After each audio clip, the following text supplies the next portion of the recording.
जे Robert Oppenheimer को atomic bomb के मुख्य निर्माताओं में गिनने से पहले वो एक बहुत बुद्धिमान बच्चा था जिसे अपनी सोच और भावनाओं पर नियंत्रण करना कठिन लगता था। उनका जन्म 22 अप्रैल 1904 को न्यूयॉर्क सिटी में हुआ था। उनका पूरा नाम जूलियस रॉबर्ट ओपेनहाइमर था, लेकिन वो रॉबर्ट ओपेनहाइमर के नाम से ज्यादा मशहूर हुए। उनका परिवार अमीर था। उनके पिता जूलियस ओपेनहाइमर एक जर्मन यहूदी प्रवासी थे जो 1888 में संयुक्त राज्य अमेरिका आए थे। उन्होंने बिना पैसे काम शुरू किया और बाद में कपड़ा उद्योग में सफल व्यापारी बने। रॉबर्ट की मां एला फ्राइडमैन न्यूयॉर्क में जन्मी चित्रकार थीं। उन्हीं के कारण रॉबर्ट को विज्ञान के साथ-साथ कला और साहित्य में भी रुचि हुई। उनके छोटे भाई फ्रैंक ओपेनहाइमर भी बाद में भौतिक विज्ञानी बने। रॉबर्ट ने मैनहट्टन के सेंट्रल पार्क के पास बड़े अपार्टमेंट में बचपन बिताया। उनके परिवार के पास कीमती पेंटिंग्स का संग्रह था, इसलिए उनकी जिंदगी आरामदायक और उच्च गुणवत्ता वाली थी। लेकिन अमीर होने के बावजूद उनका बचपन साधारण नहीं था। वे शर्मीले थे और खेल से ज्यादा पढ़ना पसंद करते थे। बचपन से ही उन्हें पत्थरों व खनिजों में रुचि थी। 11 साल की उम्र में उन्हें न्यूयॉर्क के मिनरल क्लब में उनके व्यापक ज्ञान के कारण शामिल किया गया। वह स्कूल में भी तेज थे और कुछ कक्षाएं पहले ही पूरी कर चुके थे। उनकी पहली रुचि रसायन शास्त्र में थी। बाद में उन्हें भौतिकी में रुचि बढ़ी। उन्होंने अध्ययन किया कि पदार्थ, ऊर्जा, अंतरिक्ष और प्रकृति में बल कैसे काम करते हैं। 1922 में ओपेनहाइमर ने हार्वर्ड यूनिवर्सिटी में प्रवेश लिया। उन्हें इतिहास, साहित्य पढ़ना बहुत पसंद था। उन्हें दर्शन शास्त्र और ग्रीस रोम की प्राचीन रचनाएं पढ़ना पसंद था। वह अक्सर लाइब्रेरी में रहते और कई पाठ्यक्रम लेते थे। तेज सीखने के कारण उन्होंने हार्वर्ड में 1925 में पढ़ाई सिर्फ 3 साल में पूरी की। इसके बाद वे कैम्ब्रिज विश्वविद्यालय, इंग्लैंड में भौतिकी की पढ़ाई जारी रखने गए, जहां उन्हें एक बड़ी समस्या हुई। ओपेनहाइमर सैद्धांतिक भौतिकी में माहिर थे, जिसमें गणित से ब्रह्मांड के नियम समझे जाते हैं। लेकिन उन्हें प्रयोगशाला में कठिनाई हुई। यहाँ काम ऐसा था जहाँ असली उपकरणों का इस्तेमाल करना पड़ता था और प्रयोग करने होते थे। इसी वजह से उन्होंने अपने ऊपर बहुत दबाव और निराशा महसूस की। एक मशहूर कहानी है कि उन्होंने एक सेब में जहरीला रसायन डाल दिया था और उसे अपने शिक्षक पैट्रिक ब्लैकेट के लिए छोड़ दिया था। लेकिन घटना की पूरी जानकारी स्पष्ट नहीं है और कहानी के कुछ हिस्से निश्चित रूप से पुष्टि नहीं हुए हैं। जो साफ है वो ये कि उस समय उन्हें गंभीर भावनात्मक संकट हुआ और उन्हें मदद मांगनी पड़ी। उन्होंने देखा कि प्रायोगिक भौतिकी उनके लिए उपयुक्त नहीं है, इसलिए 1926 में वह जर्मनी के गॉटिंगेन विश्वविद्यालय चले गए। ये उस समय सैद्धांतिक भौतिकी का प्रमुख केंद्र था, जहां उन्होंने प्रसिद्ध जर्मन भौतिक विज्ञानी मैक्स बॉर्न के मार्गदर्शन में पढ़ाई की, जो क्वांटम मैकेनिक्स के विकास में सहायक थे। क्वांटम मैकेनिक्स भौतिकी की वो शाखा है जो ये समझाती है कि बहुत ही छोटे कण जैसे कि परमाणु और इलेक्ट्रॉन कैसे व्यवहार करते हैं। गोटिंगेन में ओपेनहाइमर कई युवा वैज्ञानिकों के साथ थे जो बाद में प्रसिद्ध हुए, जिनमें वर्नर हाइजेनबर्ग और एडवर्ड टेलर भी शामिल थे। इसके बावजूद ओपेनहाइमर की प्रगति बहुत तेज थी। 1927 में 23 साल की उम्र में उन्होंने भौतिकी में पीएचडी की और उसी साल मैक्स बॉर्न के साथ आज जिसे बॉर्न ओपेनहाइमर एप्रोक्सीमेशन कहा जाता है, उस पर सबसे महत्वपूर्ण अध्ययनों में से एक किया। इसका मुख्य विचार सरल है। किसी अणु के अंदर नाभिक इलेक्ट्रॉनों की तुलना में भारी और धीमे होते हैं, जो उसके चारों ओर घूमते हैं। इसी वजह से नाभिक और इलेक्ट्रॉनों की गति को अलग-अलग अध्ययन करने से अणुओं की गतिविधि की गणना आसान होती है। इससे रसायन विज्ञान और भौतिकी में अणुओं की संरचना व गतिविधि का अध्ययन सरल हुआ। आज भी यह सिद्धांत कई वैज्ञानिक गणनाओं में इस्तेमाल किया जाता है। ओपेनहाइमर सिर्फ विज्ञान में ही नहीं, एशिया के दर्शन और धर्म में भी रुचि रखते थे। वो संस्कृत पढ़ते थे ताकि वे प्राचीन हिंदू ग्रंथों को उनकी मूल भाषा में पढ़ सकें, जिसमें भगवद गीता भी शामिल है। फिर भी उनके लिए भौतिकी सिर्फ संख्याएं और सूत्र नहीं थी, बल्कि ये उनके लिए ब्रह्मांड को समझने और उसमें इंसान की असली जगह क्या है, इसे जानने का एक तरीका भी था। हालांकि ओपेनहाइमर का स्वभाव जटिल था। कभी-कभी वे शांत, शर्मीले और आत्मसंदेह से भरे रहते थे। वहीं दूसरी ओर वह घमंडी थे और जो उनकी बात जल्दी नहीं समझ पाते थे, उनसे जल्दी चिढ़ जाते थे। वह बुद्धिमान थे, पर उनका व्यवहार हमेशा अच्छा नहीं रहता था। वह बहुत सिगरेट पीते थे और ये आदत लगभग पूरी जिंदगी उनके साथ रही। जिसने बाद में उनकी सेहत पर असर डाला।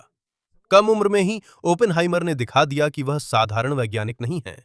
वह भौतिकी, रसायन, साहित्य और दर्शन को जोड़ सकते थे। उनकी बुद्धिमत्ता के साथ ही उन पर भावनात्मक दबाव और आत्मविश्वास की कमी थी। उनके काबू न कर पाने वाले जज्बात भी इसमें शामिल थे, जो उन्हें जीवन के सबसे अहम और खतरनाक प्रोजेक्ट तक ले गए। इसके बावजूद यूरोप में अपनी पढ़ाई पूरी करने के बाद रॉबर्ट ओपेनहाइमर संयुक्त राज्य अमेरिका लौट आए। उन्होंने हार्वर्ड और कैलटेक में काम किया और 1929 में कैलिफोर्निया विश्वविद्यालय बर्कले में पढ़ाना शुरू किया। साथ ही वे हर साल कुछ महीनों के लिए कैलटेक में पढ़ाते थे।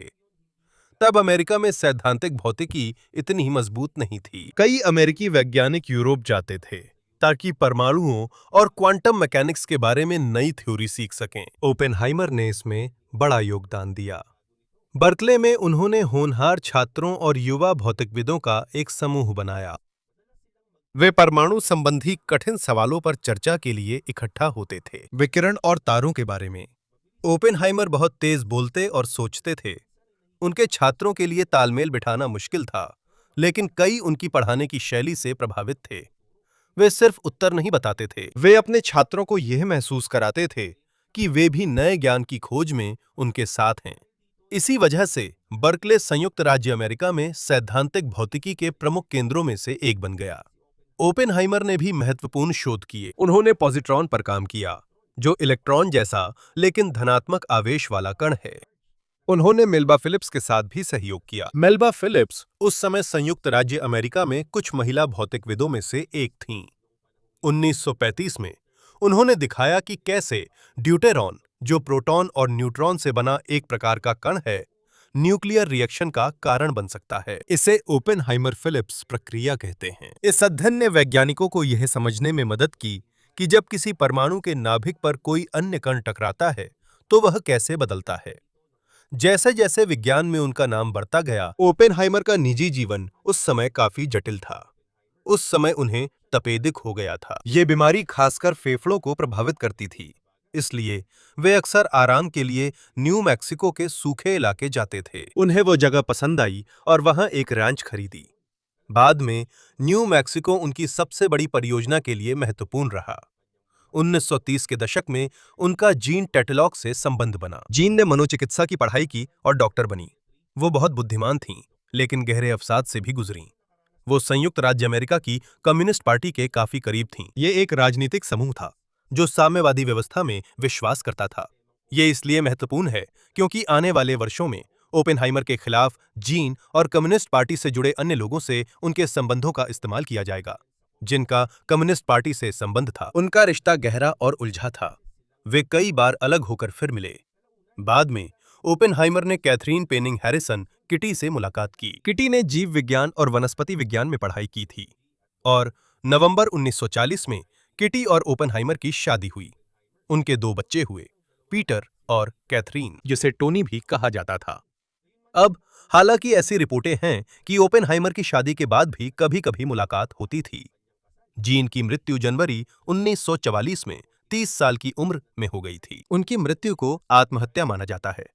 जब उनकी निजी जिंदगी उथल-पुथल में थी, तब उनके चारों ओर की दुनिया भी बदल रही थी। 1933 में जर्मनी का नेता एडोल्फ हिटलर बन गया।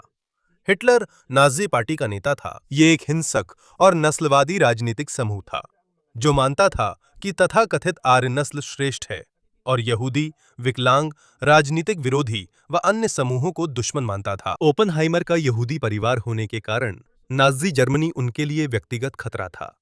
उन्होंने वेतन का हिस्सा यहूदी वैज्ञानिकों और परिवारों की जर्मनी से भागने में मदद के लिए दिया। वो राजनीति में और रुचि रखने लगे। उनके कई दोस्त और रिश्तेदार वामपंथी समूहों का समर्थन करते थे, जो फांसीवाद का विरोध और गरीब मजदूरों की मदद करते थे। यह स्पष्ट नहीं है कि ओपेनहाइमर कम्युनिस्ट पार्टी के सदस्य बने या नहीं, लेकिन वो इसके कई सदस्यों के करीब थे और उन्होंने इससे जुड़े कुछ समूहों को पैसे भी दिए। उस समय उन्हें यह नहीं पता था कि इन संबंधों का कई साल बाद उनका नाम बदनाम करने के लिए इस्तेमाल किया जाएगा। सितंबर 1939 में जर्मनी ने पोलैंड पर हमला किया। यहीं से यूरोप में द्वितीय विश्व युद्ध शुरू हुआ। नाजी जर्मनी ने कई देशों पर तेजी से कब्जा कर लिया। 1941 तक यूरोप का अधिकांश भाग उसके नियंत्रण में था। या उसका सहयोगी था। अमेरिका तुरंत युद्ध में शामिल नहीं हुआ। कई अमेरिकियों ने फिर से यूरोप के एक बड़े युद्ध में फंसना नहीं चाहा, लेकिन ये 7 दिसंबर को बदल गया। 1941 में अचानक जापान ने पर्ल हार्बर, हवाई में अमेरिकी नौसैनिक अड्डे पर हमला कर दिया। जापान ने फिलीपींस और प्रशांत के अन्य इलाकों पर हमला किया, जिससे अमेरिका द्वितीय विश्व युद्ध में शामिल हुआ। जैसे जैसे युद्ध बढ़ा, वैज्ञानिकों को एक और चीज का डर था। संभव है कि नाजी जर्मनी न्यूक्लियर फिशन से बहुत शक्तिशाली हथियार बना लें, जिसमें परमाणु के नाभिक को विभाजित किया जाता है। इसके विभाजन पर यह अधिक ऊर्जा और न्यूट्रॉन छोड़ता है, जो अन्य परमाणुओं को भी विभाजित कर सकते हैं। 1938 के अंत में जर्मनी में ऑट्टो हान और फ्रिट्ज स्ट्रासमैन ने पाया कि यूरेनियम पर न्यूट्रॉन टकराने से वह विभाजित होता है। लाइज मीटनर और ऑट्टो फ्रिश ने समझाया कि वास्तव में क्या हुआ, और उन्होंने इसे न्यूक्लियर फिशन कहा। वैज्ञानिकों ने जल्दी ही खतरे को समझ लिया। जब लगातार चेन रिएक्शन बन जाती है, संभव है कि ऐसा बम बने जो उस समय के सामान्य विस्फोटकों से कहीं ज्यादा ताकतवर हो। दुनिया के श्रेष्ठ न्यूक्लियर फिजिसिस्ट जर्मनी और उसके पड़ोसी देशों से थे, इसलिए अमेरिकी वैज्ञानिकों के पास डरने की वजह थी कि कहीं नाजी पहले एटॉमिक बम ना बना लें। अगस्त 1939 में हंगेरियन भौतिकशास्त्री लियो ज़िलार्ड ने राष्ट्रपति फ्रैंकलिन रूजवेल्ट के लिए एक पत्र तैयार किया। उस समय के सबसे मशहूर भौतिकशास्त्री एल्बर्ट आइंस्टाइन ने इस पर हस्ताक्षर किए। पत्र में चेतावनी दी गई थी कि जर्मन भौतिकशास्त्री यूरेनियम से एक बेहद शक्तिशाली बम बना सकते हैं। इसी कारण अमेरिकी सरकार ने परमाणु अनुसंधान को समर्थन दिया। शुरुआत में सरकार की कार्रवाई धीमी थी, लेकिन जैसे जैसे युद्ध बढ़ता गया और परमाणु अनुसंधान के बारे में अधिक जानकारी मिलने लगी, संयुक्त राज्य अमेरिका अपने खुद के परमाणु हथियार बनाने को लेकर और भी गंभीर हो गया। 1942 तक ये एक बड़ा और गुप्त कार्यक्रम शुरू होने वाला था, जिसे मैनहट्टन प्रोजेक्ट कहा गया। इस परियोजना को ऐसे नेता की जरूरत थी जो सिर्फ भौतिकी में माहिर न हो। उन्हें ऐसे व्यक्ति की जरूरत थी जो वैज्ञानिकों को एकजुट कर सके, इंजीनियरों, सैन्य अधिकारियों और अलग अलग प्रयोगशालाओं को। और भले ही ओपेनहाइमर के पास बड़े प्रोजेक्ट को संभालने का कोई अनुभव नहीं था, सेना ने उसमें एक खास बात देखी। वो समस्या के लगभग हर हिस्से को समझता था। वह सिर्फ एक क्षेत्र में माहिर नहीं था, बल्कि केमिस्ट्री, न्यूक्लियर फिजिक्स और विस्फोटकों पर भी बात कर सकता था, और सैद्धांतिक गणनाओं के बारे में भी। कुछ महीनों में कैलिफोर्निया में रहने वाले उस पूर्व प्रोफेसर को द्वितीय विश्व युद्ध की सबसे बड़ी गुप्त वैज्ञानिक परियोजना के केंद्र में रखा जाएगा, और वो जगह जिसे वो इसके लिए चुनेगा वो न्यू मैक्सिको की सूखी जमीन होगी, जिसे वो लंबे समय से पसंद करता था। 1942 तक अमेरिका ने तेजी से काम शुरू किया और मैनहट्टन प्रोजेक्ट की कमान जनरल लेस्ली ग्रोव्स को दी गई। वह सैन्य इंजीनियर थे जिन्होंने यूनाइटेड स्टेट्स मिलिट्री मुख्यालय के निर्माण में मदद की थी। मैनहट्टन प्रोजेक्ट सिर्फ एक प्रयोगशाला नहीं था, यह एक बड़ा गुप्त कार्यक्रम था जो अमेरिका के कई हिस्सों में फैला था। ओक रिज, टेनेसी में यूरेनियम को प्रोसेस कर यूरेनियम 235 प्राप्त किया गया, जो एक प्रकार के परमाणु बम के लिए जरूरी था। हैनफोर्ड, वॉशिंगटन में उन्होंने बड़े परमाणु रिएक्टरों का उपयोग करके प्लूटोनियम बनाया। शिकागो में एनरिको फर्मी ने दिसंबर 1942 में पहली नियंत्रित परमाणु श्रृंखला प्रतिक्रिया का नेतृत्व किया। इस दौरान एक गुप्त प्रयोगशाला चाहिए थी जहां सभी शोध एकत्र होंगे और बम का असली डिजाइन बनेगा। जनरल ग्रोव्स ने ओपेनहाइमर को वैज्ञानिक निदेशक चुना। ग्रोव्स और ओपेनहाइमर ने न्यू मैक्सिको के लॉस एलामोस को इसकी जगह के रूप में चुना। ये बड़े शहरों से दूर था और पहाड़ों व विस्तृत जमीन से घिरा हुआ था। इसकी निगरानी करना आसान था और यहाँ पर्याप्त जगह थी। खतरनाक प्रयोगों के लिए वहाँ पहले से एक निजी स्कूल था, जिसे प्रयोगशाला और वैज्ञानिकों के ठहरने के लिए इस्तेमाल किया जा सकता था। 1943 की शुरुआत में भौतिक विज्ञानी लॉस एलामोस पहुंचना शुरू हो गए। रसायनज्ञ, इंजीनियर, सैन्यकर्मी और उनके परिवार पहुंचे। इलाका गुप्त था। पत्राचार में लॉस एलामोस नाम नहीं लिया जाता था। वहां रहने वालों का पता सांता फे में एक पोस्ट ऑफिस बॉक्स ही था। उनकी चिट्ठियां जांची जाती थीं और वे अपने काम के बारे में नहीं बता सकते थे। समय के साथ लॉस एलामोस एक छोटे से प्रयोगशाला से बढ़कर हजारों निवासियों वाला एक गुप्त समुदाय बन गया। इस बीच पूरे मैनहट्टन प्रोजेक्ट में काम करने वाले लोगों की कुल संख्या लगभग 1,30,000 तक पहुंच गई थी। ओपेनहाइमर ने उस समय के बेहतरीन वैज्ञानिकों को इकट्ठा किया, जिनमें हांस बेथे भी थे। उन्होंने थ्योरेटिकल डिवीजन का नेतृत्व किया और न्यूक्लियर सामग्री की जरूरत का हिसाब लगाया। वह एडवर्ड टेलर थे, जिन्हें सिर्फ परमाणु बम ही नहीं बल्कि उससे भी अधिक शक्तिशाली हाइड्रोजन बम में रुचि थी। साथ ही Robert Serber, John von Neumann, Emilio Segre, Richard Feynman सहित कई भौतिकविद, रसायज्ञ और इंजीनियर भी थे। ओपेनहाइमर हमेशा मीटिंग्स में शामिल होते थे और हर समूह की समस्याओं पर नजर रखते थे। वह अक्सर प्रयोगशाला में रहते थे ताकि वैज्ञानिकों और इंजीनियरों से सीधा संवाद कर सकें। कड़ी मेहनत से वह और दुबले हो गए थे और उन्हें पूरी नींद नहीं मिलती थी। वो लगातार सिगरेट पीते रहते थे और अक्सर बहुत कम ही खाते थे। लेकिन उनकी सबसे बड़ी समस्या थकान नहीं थी। उस समय तक किसी ने भी एटॉमिक बम नहीं बनाया था। वैज्ञानिक जानते थे कि न्यूक्लियर चेन रिएक्शन से बहुत अधिक ऊर्जा निकल सकती है, लेकिन उन्हें नहीं पता था कि छोटा, विमान से ले जाने योग्य और सही समय पर फटने वाला बम कैसे बनाएं। वे दो तरह की न्यूक्लियर सामग्री इस्तेमाल कर सकते थे, यूरेनियम और प्लूटोनियम। यूरेनियम बम के लिए उन्होंने गन टाइप डिजाइन बनाया। इसके अंदर यूरेनियम के एक टुकड़े को तेजी से दूसरे टुकड़े की ओर धकेला जाता है। जब ये दोनों मिल जाते हैं तो यूरेनियम की मात्रा इतनी हो जाती है कि तेज न्यूक्लियर चेन रिएक्शन शुरू हो सके। इस बम को लिटिल बॉय कहा गया। प्लूटोनियम बम बनाना और भी मुश्किल था। उन्होंने सबसे पहले गन टाइप प्लूटोनियम हथियार बनाने की कोशिश की, जिसे टिन मैन कहा गया, लेकिन उन्होंने पाया कि प्लूटोनियम में न्यूक्लियर रिएक्शन बहुत जल्दी शुरू हो सकता है। अगर ऐसा होता है तो बम अपनी पूरी ताकत छोड़ने से पहले ही फट जाएगा। इसी वजह से 1944 में टिन मैन को रद्द कर दिया गया। उन्हें दूसरा तरीका अपनाना पड़ा, जिसे इम्प्लोजन डिजाइन कहते हैं। इसमें प्लूटोनियम के गोल कोर के चारों ओर साधारण विस्फोटक लगाया जाता है। सभी विस्फोटक एक साथ फटने पर प्लूटोनियम अंदर दब जाता है और न्यूक्लियर चेन रिएक्शन शुरू हो जाता है। सुनने में ये आसान लगता है, लेकिन करना बहुत मुश्किल है।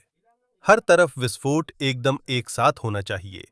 अगर किसी एक हिस्से में थोड़ी सी भी देरी हो जाए तो बम सही से काम नहीं कर सकता। गणितज्ञ जॉन वॉन न्यूमैन ने विस्फोटक चार्ज के आकार और व्यवस्था को बेहतर बनाने में मदद की। वैज्ञानिकों को यह भी अध्ययन करना पड़ा कि प्लूटोनियम को कैसे आकार दिया जाए, डिटोनेटर कैसे बनाए जाएं और कोर पर दबाव समान रूप से कैसे डाला जाए। इम्प्लोजन डिजाइन से बनी बम को फैट मैन कहा गया। 1945 तक लिटिल बॉय और फैट मैन लगभग तैयार थे। वैज्ञानिकों को लिटिल बॉय के यूरेनियम डिजाइन पर पूरा भरोसा था, इसलिए उन्होंने इसका परमाणु परीक्षण नहीं किया। युद्ध में उपयोग से पहले प्लूटोनियम बम के जटिल इम्प्लोजन डिजाइन का परीक्षण जरूरी था, इसलिए उन्होंने इतिहास के पहले परमाणु विस्फोट की तैयारी की। न्यू मैक्सिको के एक दूरस्थ रेगिस्तान को चुना गया, जो लॉस एलामोस से 200 मील से अधिक दूर था। ओपेनहाइमर ने परीक्षण का नाम ट्रिनिटी रखा, लेकिन इसका पूरा स्पष्टीकरण नहीं दिया। उन्होंने नाम को अंग्रेजी कवि जॉन डन की कविता से जोड़ा। परीक्षण डिवाइस को गैजेट भी कहा गया। यह वही प्लूटोनियम इम्प्लोजन डिजाइन था जिसका इस्तेमाल फैट मैन में किया जाना था। गैजेट को एक स्टील टावर पर चढ़ाया गया ताकि इसके जमीन के ऊपर होने वाले विस्फोट के प्रभावों का अध्ययन किया जा सके। वैज्ञानिकों ने कई कैमरे लगाए, उपकरण और शेल्टर चारों ओर लगाए गए ताकि प्रकाश, गर्मी, दबाव और विकिरण को मापा जा सके। उन्हें नहीं पता था कि विस्फोट कितना शक्तिशाली होगा। कुछ लोगों ने सोचा कि शायद ये काम ही न करे। वहीं कुछ लोग चिंतित थे कि ये उनकी उम्मीद से कहीं ज्यादा शक्तिशाली हो सकता है।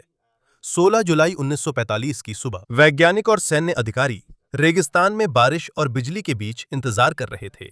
सुबह करीब 5:29 बजे गैजेट को विस्फोटित किया गया। सिर्फ एक पल में पूरा इलाका सूरज से भी ज्यादा चमकीला हो गया। इसके बाद एक विशाल आग का गोला और एक बादल तेजी से आसमान में ऊपर उठ गया। दूर दूर तक झटका महसूस किया गया। टावर के नीचे की रेत भी पिघल गई और कांच जैसी सामग्री बन गई, जिसे ट्रिनिटाइट कहा गया। विस्फोट की ताकत लगभग 20,000 टन टीएनटी के बराबर थी। इम्प्लोजन डिजाइन काम कर गया। ट्रिनिटी टेस्ट ने साबित किया कि अमेरिका प्लूटोनियम परमाणु बम बना सकता है और यह पहला मानव निर्मित परमाणु विस्फोट था। ओपेनहाइमर ने कई साल बाद कहा कि जब वह विस्फोट को देख रहे थे तो उन्हें भगवद गीता की एक पंक्ति याद आई, मैं मृत्यु बन गया हूं, संसारों का संहारक। जिस परियोजना का उन्होंने नेतृत्व किया वह सफल रही, लेकिन यह किसी सामान्य वैज्ञानिक खोज की तरह नहीं थी। उन्होंने ऐसा हथियार बनाया था जो कुछ ही सेकंड में बहुत सारे लोगों को मार सकता था। और ट्रिनिटी परीक्षण के 1 महीने के अंदर ही लॉस एलामोस में बनाई गई 2 परमाणु बमों का इस्तेमाल जापान के 2 शहरों पर किया गया। ट्रिनिटी परीक्षण की सफलता के बाद अमेरिका युद्ध में परमाणु बम इस्तेमाल को तैयार था। तब तक यूरोप में लड़ाई खत्म हो चुकी थी। हिटलर अप्रैल 1945 में मरे और जर्मनी ने मई में आत्मसमर्पण किया। लेकिन प्रशांत महासागर में जापान के खिलाफ युद्ध जारी था। अमेरिकी नेता मानते थे कि जापान के द्वीपों पर सीधा हमला बहुत खून खराबा होगा। लेकिन आज तक इतिहासकार इस बात पर बहस करते हैं कि क्या युद्ध समाप्त करने के लिए परमाणु बम का इस्तेमाल करना जरूरी था। 6 अगस्त 1945 को अमेरिकी बॉम्बर ने लिटिल बॉय यूरेनियम बम हिरोशिमा पर गिराया, जो लॉस एलामोस में बना था। कुछ ही सेकंड में शहर का बड़ा हिस्सा नष्ट हो गया। हजारों लोग विस्फोट, गर्मी और इमारतों के गिरने से तुरंत मर गए। आने वाले दिनों और महीनों में और भी कई लोग गंभीर जलन, चोट और विकिरण के कारण मारे गए। सिर्फ 3 दिन बाद फिर प्लूटोनियम बम फैटमैन नागासाकी पर गिराया गया। एक बार फिर बहुत सारे नागरिक मारे गए और घायल हुए। 15 अगस्त को जापान ने आत्मसमर्पण की घोषणा की। द्वितीय विश्व युद्ध 2 सितंबर 1945 को औपचारिक रूप से समाप्त हुआ। आज तक हिरोशिमा और नागासाकी ही 2 ऐसे शहर हैं जिन पर युद्ध में परमाणु हथियार का इस्तेमाल किया गया है। लॉस एलामोस में कई वैज्ञानिकों ने पहले अपनी बनाई बम की सफलता का जश्न मनाया, लेकिन जल्दी ही डर और पछतावा भी सामने आया। उन्होंने देखा कि उनका वैज्ञानिक प्रोजेक्ट सिर्फ एक नई तकनीक ही नहीं बना पाया, इसने एक ऐसे युग की भी शुरुआत की जिसमें इंसान कुछ ही सेकंड में पूरे शहर को नष्ट कर सकता है। ओपेनहाइमर खुद भी परमाणु हथियारों के खतरे के बारे में चेतावनी देने लगे। बाद में उन्होंने कहा कि उनके हाथों पर खून है, लेकिन बम के इस्तेमाल का फैसला सिर्फ उन्होंने नहीं, बल्कि अमेरिका की सरकार और सैन्य नेताओं ने मिलकर किया था। उन्हें पता था कि इस हथियार के निर्माण में उनकी भूमिका अहम थी। युद्ध के बाद ओपेनहाइमर अमेरिका के सबसे प्रसिद्ध वैज्ञानिकों में से एक बन गए। मीडिया ने उन्हें परमाणु बम का जनक कहा। 1947 में उन्होंने बर्कले छोड़ा और प्रिंसटन के इंस्टीट्यूट फॉर एडवांस्ड स्टडीज के निदेशक बने, न्यू जर्सी। यह एक महत्वपूर्ण शोध केंद्र था जहां एल्बर्ट आइंस्टाइन जैसे प्रसिद्ध वैज्ञानिकों ने भी काम किया था। ओपेनहाइमर ने अब ज्यादा खुद का वैज्ञानिक शोध नहीं किया, इसके बजाय उन्होंने नए भौतिकविदों का मार्गदर्शन करने में मदद की और विज्ञान तथा सरकार पर चर्चाओं का नेतृत्व किया। साथ ही वे संयुक्त राज्य सरकार के सलाहकार भी बने रहे। वे परमाणु ऊर्जा आयोग की जनरल एडवाइजरी कमेटी के चेयरमैन बने। परमाणु ऊर्जा आयोग संयुक्त राज्य की वह एजेंसी थी जो परमाणु अनुसंधान की देखरेख करती थी। युद्ध के बाद परमाणु ऊर्जा व परमाणु हथियारों की देखरेख की जाती थी। ओपेनहाइमर ने सरकार को परमाणु बमों की बढ़ोतरी पर नियंत्रण के लिए प्रेरित किया, लेकिन 1949 में सोवियत संघ ने अपने परमाणु हथियार सफलतापूर्वक आजमाए। यहीं से अमेरिका और सोवियत संघ में परमाणु हथियारों की दौड़ तेज हो गई। राष्ट्रपति हैरी ट्रूमैन की सरकार ने और भी शक्तिशाली हथियार हाइड्रोजन बम बनाने का फैसला किया। परमाणु बम के विपरीत, जिसमें न्यूक्लियर फिशन का इस्तेमाल हुआ, हाइड्रोजन बम में न्यूक्लियर फ्यूजन होता है। ये वही प्रक्रिया है जिससे सूरज को भी अपनी जबरदस्त ऊर्जा मिलती है। ओपेनहाइमर और कुछ वैज्ञानिकों ने इसे तुरंत बनाने का विरोध किया। उनके लिए हाइड्रोजन बम बहुत ही शक्तिशाली था, इसे इस्तेमाल करना मुश्किल था, बिना कई नागरिकों की जान लिए। फिर भी सरकार ने प्रोजेक्ट जारी रखा। नवंबर 1952 में अमेरिका ने पहले पूर्ण स्तरीय हाइड्रोजन बम का परीक्षण किया, जिसे आईवी माइक कहा गया। यह बहुत शक्तिशाली था, नागासाकी पर गिराए गए परमाणु बम से सैकड़ों गुना ज्यादा ताकतवर। इसकी वजह से दुनिया एक नए युग में प्रवेश कर गई। अब दोनों के पास ऐसे हथियार थे जो अमेरिका और सोवियत संघ के कई शहर तबाह कर सकते थे। इसे न्यूक्लियर डिटरेंस कहा गया, जिसका विचार सीधा था। एक देश हमला करने से डर सकता है क्योंकि उसे पता है कि दुश्मन भी उस पर न्यूक्लियर हथियार से पलटवार कर सकता है। लेकिन इसमें बहुत बड़ा खतरा भी था। अगर किसी नेता या सैन्य अधिकारी से गलती हो जाए, न्यूक्लियर युद्ध शुरू हो सकता है, जिसमें कोई असली विजेता नहीं होगा।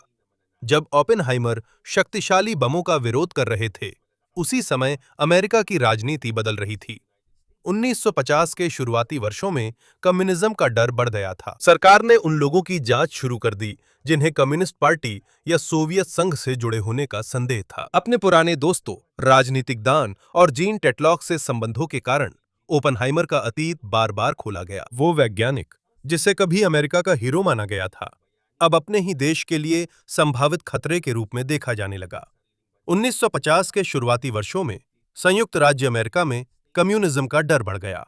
इसे सेकेंड रेड स्केयर कहा गया। कई लोगों की जांच सिर्फ उनके पुराने दोस्तों, राजनीतिक समूह या विश्वासों के कारण हुई। इसमें अगुवाई करने वालों में सेन जोसेफ मैकार्थी भी थे, जिन्होंने कई सरकारी कर्मचारियों और सार्वजनिक हस्तियों पर सोवियत संघ से संबंध होने का आरोप लगाया। ओपेनहाइमर के कुछ पुराने साथियों के कम्युनिस्ट पार्टी से संबंध होने के कारण सरकार ने फिर से उनका अतीत जांचा, लेकिन यह साबित नहीं हुआ कि वे कम्युनिस्ट पार्टी के सदस्य या सोवियत यूनियन के जासूस थे। एफबीआई लंबे समय से उनकी निगरानी कर रही थी, यहां तक कि जब वे लॉस एलामोस प्रयोगशाला का नेतृत्व कर रहे थे। दिसंबर 1953 में उनकी सुरक्षा मंजूरी अस्थायी रूप से हटा ली गई।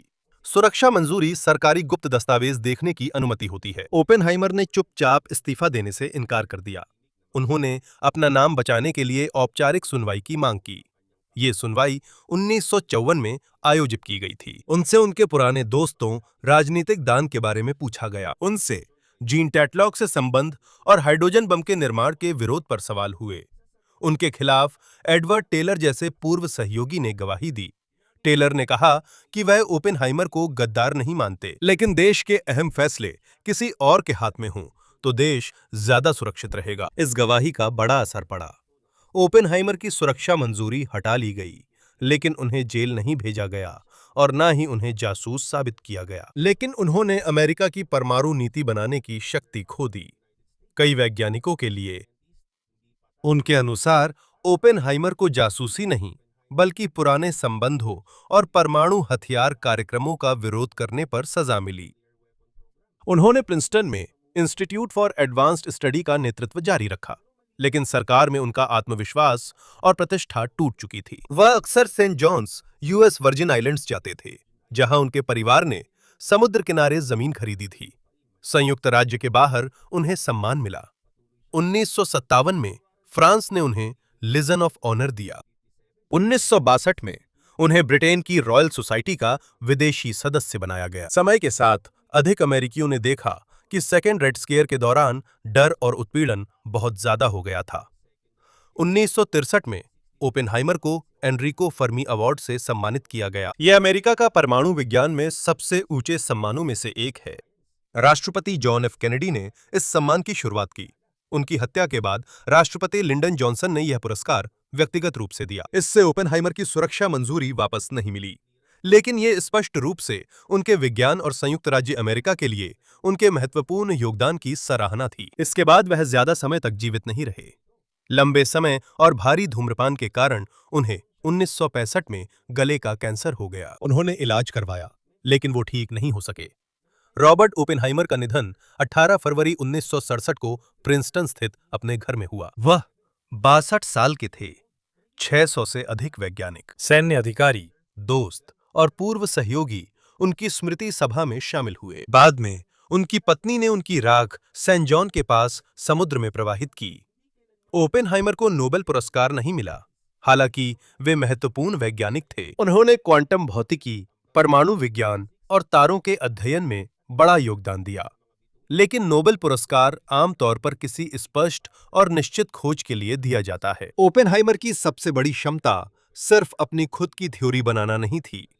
उनकी असली ताकत थी विज्ञान के कई क्षेत्रों को समझना और बेहतरीन लोगों को एक साथ लाकर एक बहुत बड़ी समस्या का हल निकालना। यही वजह थी कि उनके नेतृत्व में लॉस एलामोस सफल हुआ, लेकिन यही कारण है कि इतिहास में उनका नाम भी बोझिल हो गया। उन्होंने ऐसे हथियार बनाए जिससे द्वितीय विश्व युद्ध छोटा हुआ, लेकिन इससे कई आम नागरिक मारे गए और परमाणु युग शुरू हुआ। युद्ध के बाद उन्होंने और भी खतरनाक बमों के निर्माण को रोकने की कोशिश की। इसी वजह से जिस इंसान को कभी हीरो के तौर पर मनाया गया था, उसे बाद में अपनी ही सरकार के लिए खतरा माना गया। 2022 में संयुक्त राज्य अमेरिका का ऊर्जा विभाग ने 1954 में उनके खिलाफ लिए गए फैसले को आधिकारिक रूप से रद्द कर दिया। एजेंसी के अनुसार सुनवाई की प्रक्रिया गलत और अन्यायपूर्ण थी। लेकिन ओपेनहाइमर ने अपने नाम की पूरी तरह से बहाली कभी नहीं देखी। आज तक वो दो विरोधाभासी चीजों का प्रतीक बने हुए हैं। उन्होंने दिखाया कि इंसान की बुद्धि कितनी दूर जा सकती है, और उनकी जिंदगी से पता चलता है कि कोई वैज्ञानिक खोज दुनिया को इस तरह बदल सकती है कि उसका खोजकर्ता भी उसे वापस नहीं ले सकता।